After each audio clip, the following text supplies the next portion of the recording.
clear, very, very confusing. I think that's clear. Good.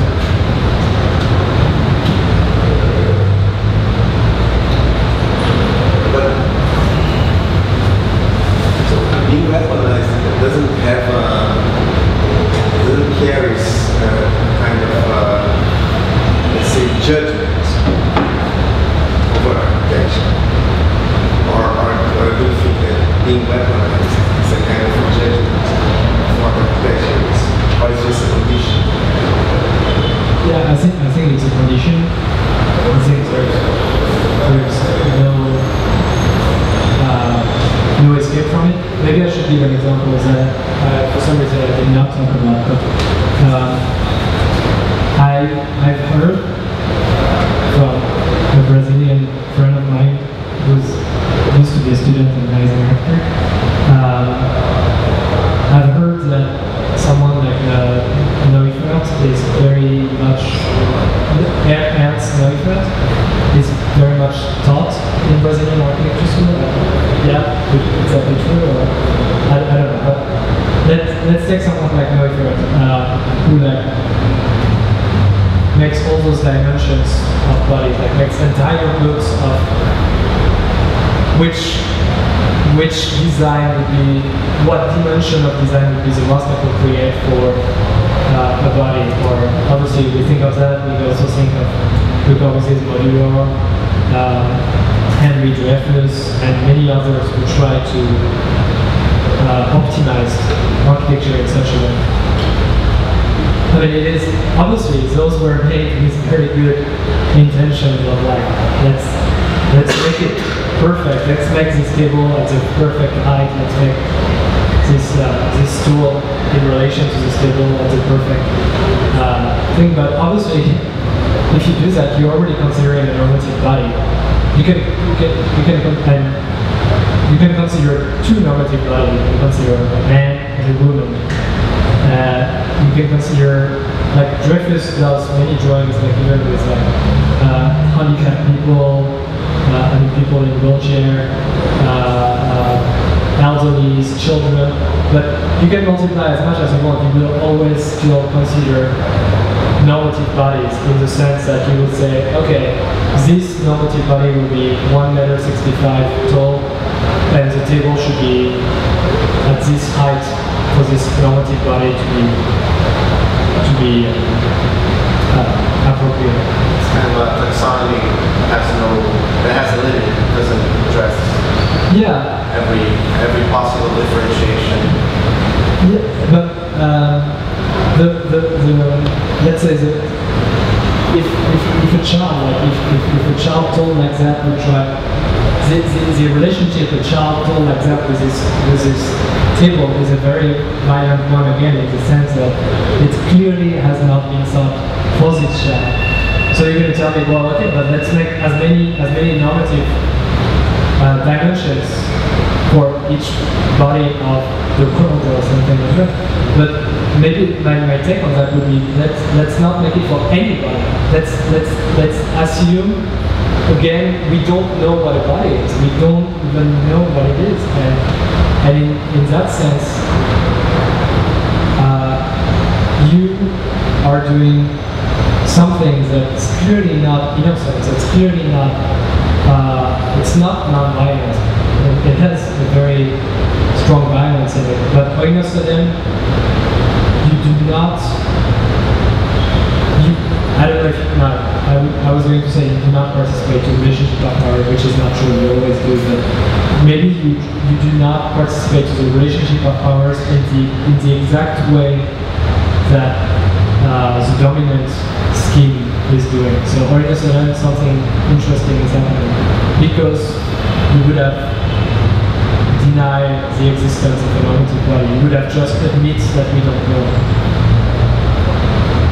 What makes me think of the difference between ethics and morals, right? Because what you're saying is that ethics have to do with this constant exchange. That it's not about rules, but that they're learned through exchange, and you build up. And so it's interesting because like education, then you go into education, there are the textbooks and there are the categories, and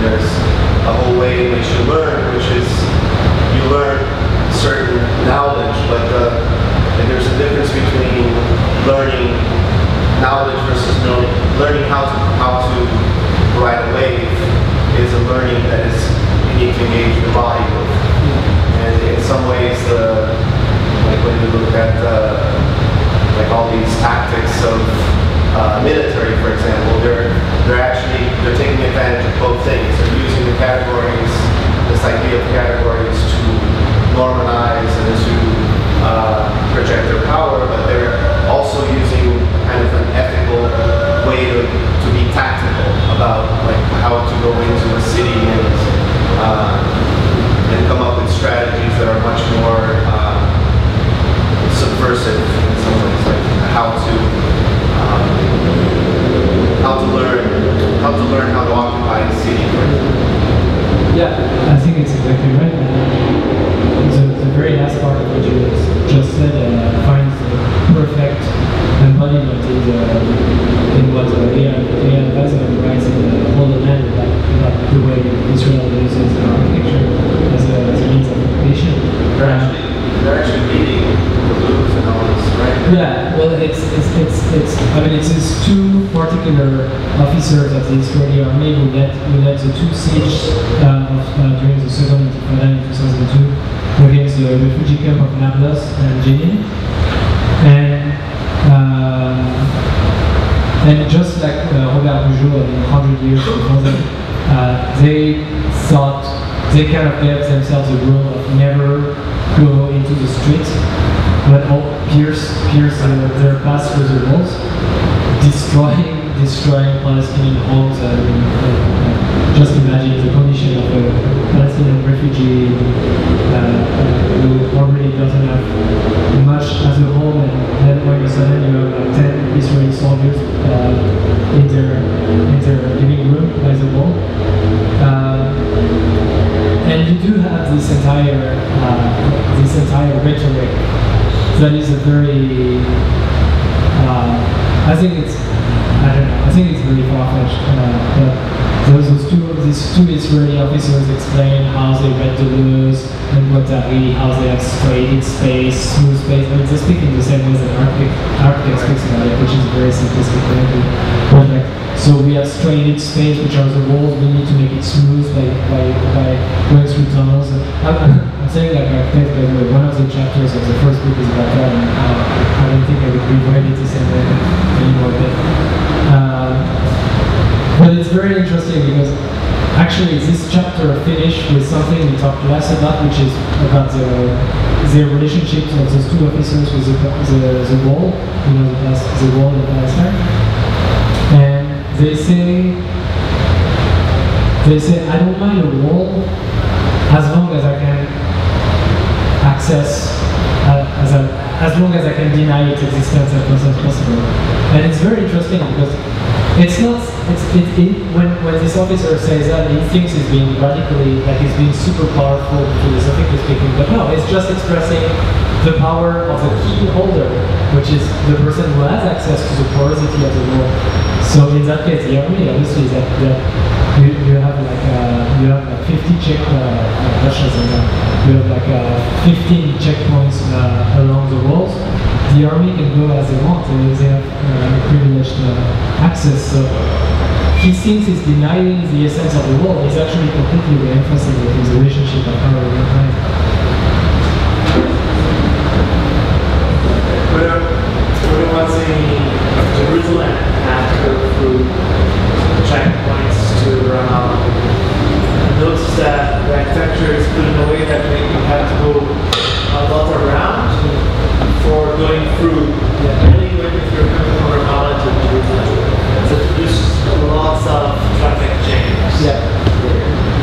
And a friend of mine, she's an Italian architect, she said, you know what we need to do here is to have a Brazilian carnival. The Brazilian what? Carnival. Carnival? Carnival. A carnival, I'm sorry, yeah. Because it would be a way of using the traffic jam to make a party. And so as people want to go from one side to the other, not to work, and then being the traffic jam is a way of undermining the the perseverance and ability of Palestinian people. But if you put an activity that takes profit of being stuck in place, then it would be a way of making the wall into another thing, is a way of disrupting of the design of the picture. So I wonder if when you said that the wall, because the wall can be something that is put, but it's also a space reference to which you can relate to its design, but you can also redesign if you think of something else that you can take profit of it. So because in itself it can be in itself it can have multiple possibilities. Of course there is a power relationship there, but I do think if you think about these structures like habitation projects, many countries like we had here, these big buildings that were rented in the background and then they used for habitation. People redesign them to make them, instead of financial bureaus, they became residences. Right? So I think that although you have strict that the wall can be a law, you have the interpretation of the law, which is very much related to daily dealing with. I think you're touching a super interesting aspect, for example, of the situation in Palestine, because I think it's extremely problematic in the sense that, let's say you do create a carnival at a checkpoint, which is the main access between East Jerusalem and Ramallah.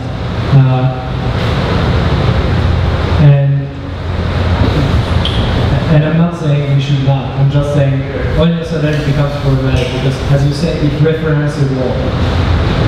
So what do you do when you reference some things that you want to destroy?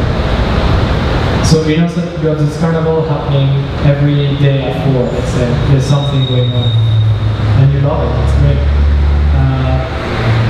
And then one day you manage to destroy the wall.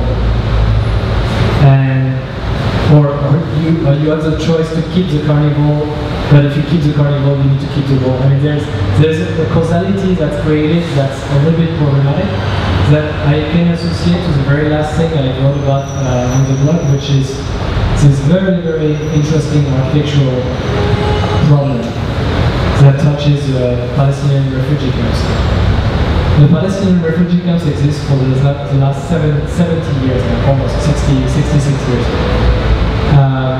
Everything in them, all their architecture relates to their temporariness, because the population, even though 66 years, almost everyone is born there, they all their life there, and do not know the space that their family previously inhabited that is now Israeli territory.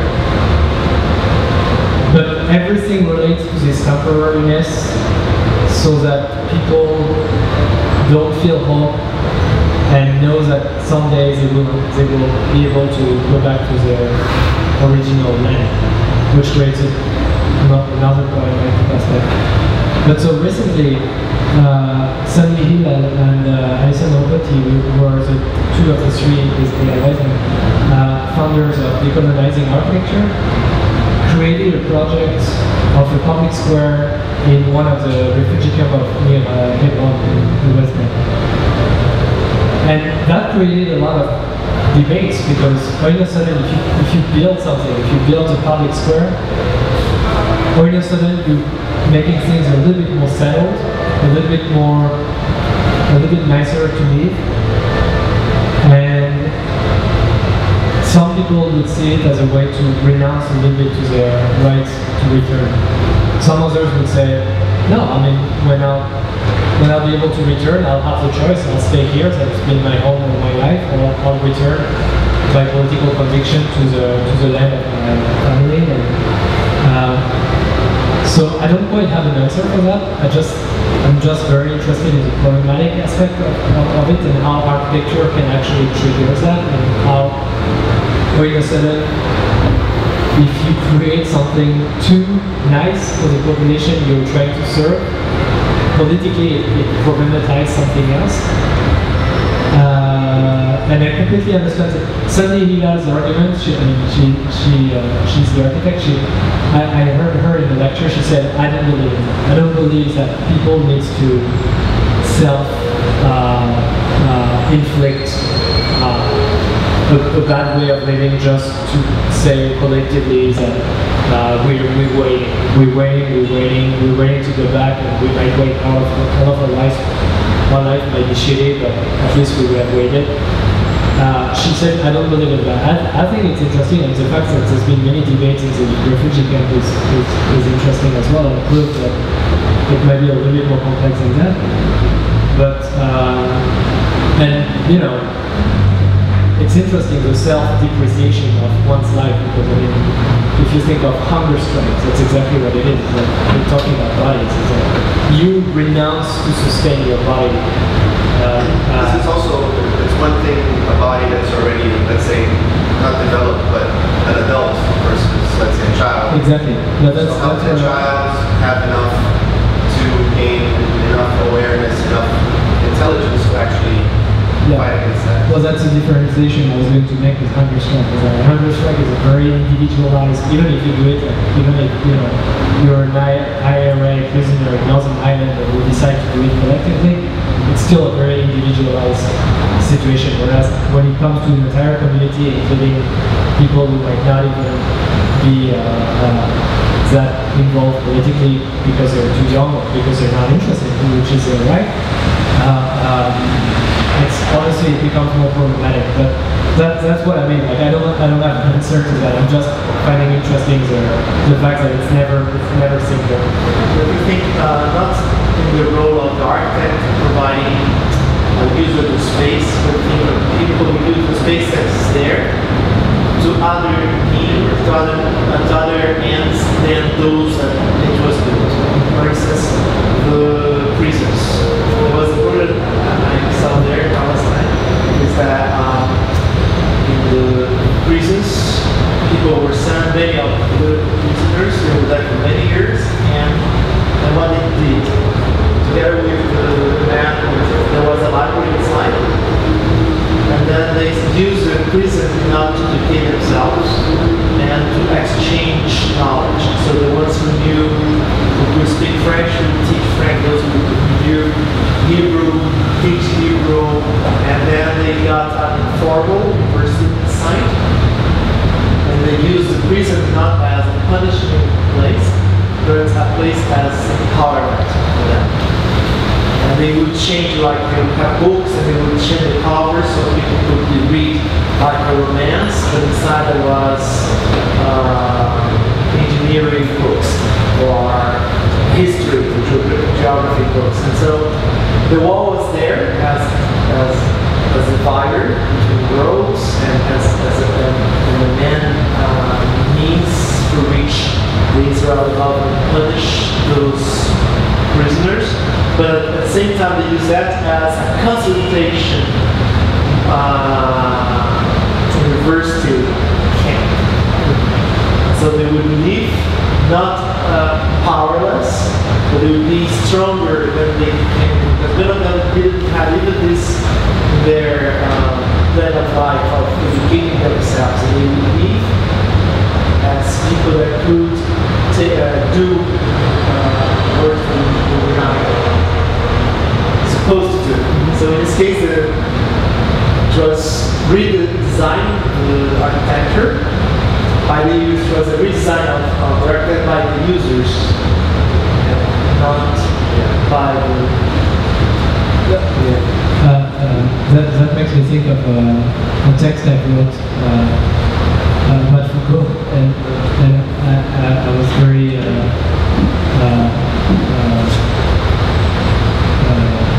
I don't know, arrogant or witty or something, because I was critiquing Foucault, saying that he did not really he he missed the opportunity to write a very critical and interesting text about architecture, which people usually think that he did because of the panopticon, because of all that, but actually I don't think the panopticon for Foucault is an architecture. I think it's a diagram.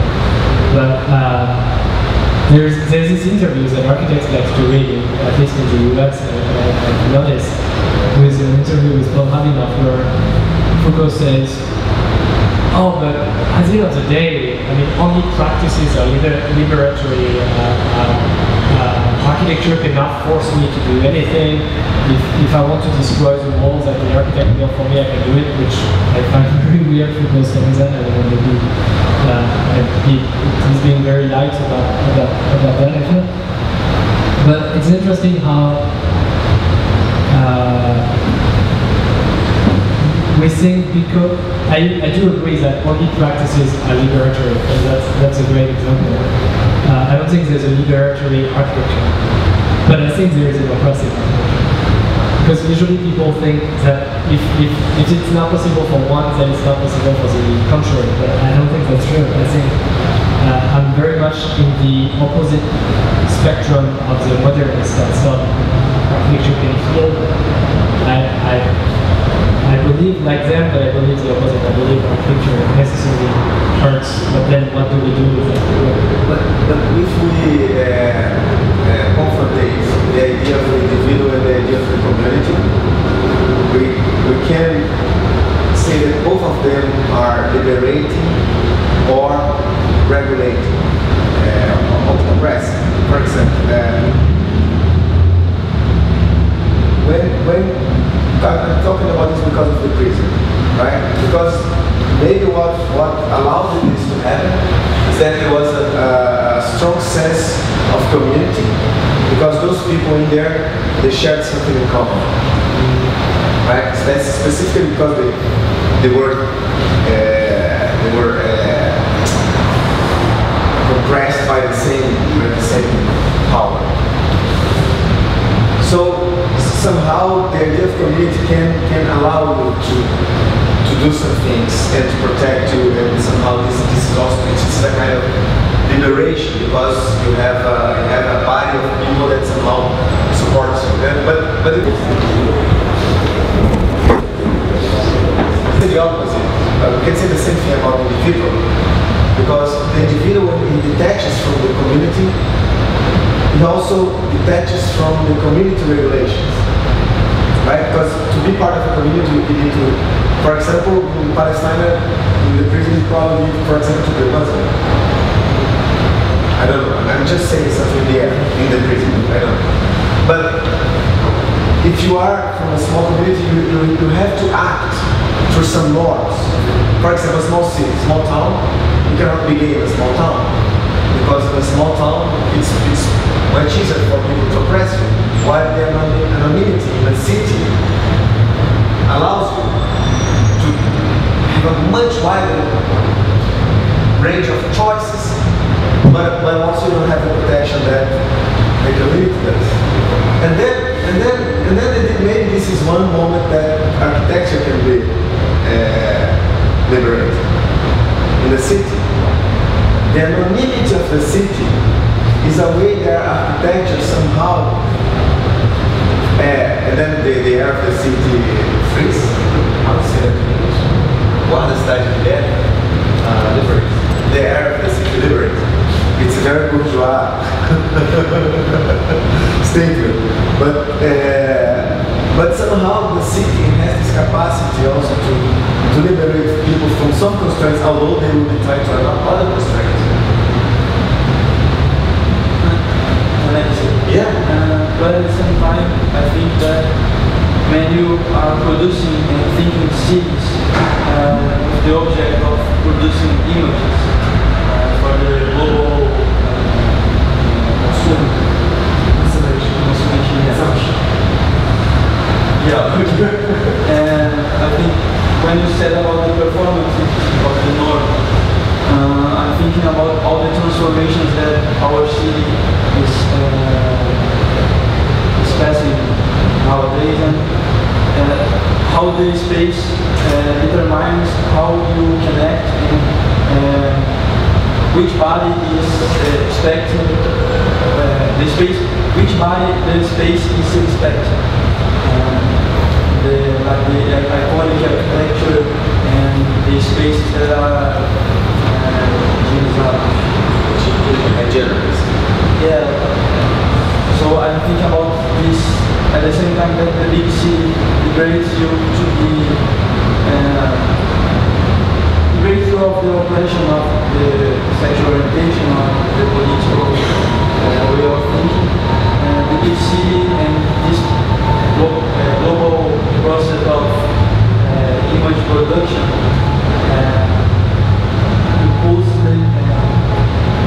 gives the space the power of determining which body can act there and how the body has to act there. Sorry about my English. No. I mean, I think totally agree with it. I mean, what's happening right now in Rio between the World Cup and the Olympics, I'm sure is particularly interesting for that matter, and probably extremely problematic as well. But in that case, I just arrived, so I don't know much, and I'm sure It's not different from what Lambert leading group. It's a global. It's all the cities are going. There's something interesting. So here in Brazil, we have a relationship with the floor, which is the floor is it's considered very unclean. So it's not a common thing to go and to sit on the floor or to sit even on the grass. It's not. And I've been noticing that because of there are so many traffic jams and the transportation being so chaotic, people are starting to sit on the floor in public transportation. It would be unthinkable some years ago. So I took the metro, the subway, and I saw many people sitting down. And there is not even putting newspaper under. Literally sitting on the floor. I give up. And this is very strong because we don't sit on the floor, we don't pick up things from the floor. There is this relation that the floor is cultural. The norm is changing because of this ongoing this chaotic moment that the city is going through. That's super interesting. We should talk about that tomorrow. I think it's a conversation, but yeah, I mean, I suppose listening to you, I'm thinking of a sort of a process of desubjectivization of something, like the floor in particular, and that's interesting. So with the definition that I gave of objection, it's like a matter out of place that all of a sudden would become part of the place. It's very, very interesting. I think the most interesting image that you have shown is this image of the woman in the top, and then they are dressed like men at the bottom. But the difference is really not about the dress. The difference is really about their expressions. And that's what I was thinking. It was really amazing to realize that it's not aesthetic. It's not aesthetic because of the body. It's not aesthetic because of the clothes. It's really about. I just tried to turn off. It's really about how they stand. I mean, the position, the way they look. I mean, it's amazing to realize this because you don't notice normally. I mean, the workshop is made in such a way that it's extremely holistic because it's really not just like the hair and the clothing or the little mustache and something like that. They go as far as like using a condom and like putting some cotton in it and like fabricating really a sort of penis and its balls. And I agree with you. I think it's as much to kind of have a little plump there than actually to feel like you had something there. But then it's a mask. Maybe the mask helps you to to act, right? I'm sorry? It's a mask. Yeah. And the mask also helps you to act because you don't recognize yourself. You look at the mirror somehow. But the mask maybe, I mean, the mask I don't know, the mask is always a very, very interesting artifact, but you should not think of it as a mask of disguise. Like it's not women pretending they're men. It's bodies experiencing the city with a different regime of appearances. So it's not carnival here. Or I'm sorry, I should not say the word carnival because I know nothing about it. Yeah, but it's different. It's not, let's say, not pretending to be, but using things that put you. It's like, for instance, if you put jewelry, Yeah. you don't need to feel rich. But people will teach you as a rich person because of jewelry. You don't tend to be. But I think this also denaturalizes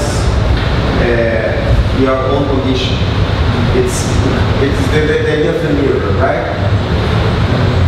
When you don't recognize yourself in the mirror because you have different, I mean, it's just an artifact to fill up yourself from yourself and allow you to behave like men. I mean, what I mean is that I totally understand this is not about wearing a costume, but the costume helps you to liberate from yourself. The problem is that I don't believe in a sort of, you said denaturalize, I don't believe there's a nature of self. Like, I don't believe there is a true yourself, a true myself. There's not, it's not discover. Okay, It's more of an expansion of yourself. Expansion. Just to allow you to. There are multiple selves. It's another self that is enabled by wearing this, and that is facilitated by this, by wearing it. But the other thing has also to do with meeting someone. Like they dress like that, with this, but also to meet people so in a way that it's like identity works. You are what you are because there's data that tells you that you are what you are, and that feels good. Because I could have shown this picture upside down, and I mean not upside down, but like the one here above, and say here are 6 drag men, 6 trans men, sorry, and for one day they were wearing like women apparels and stuff like that. And in that case, their yourself would have been them. So the person they know in the mirror is the trans man, not the woman. So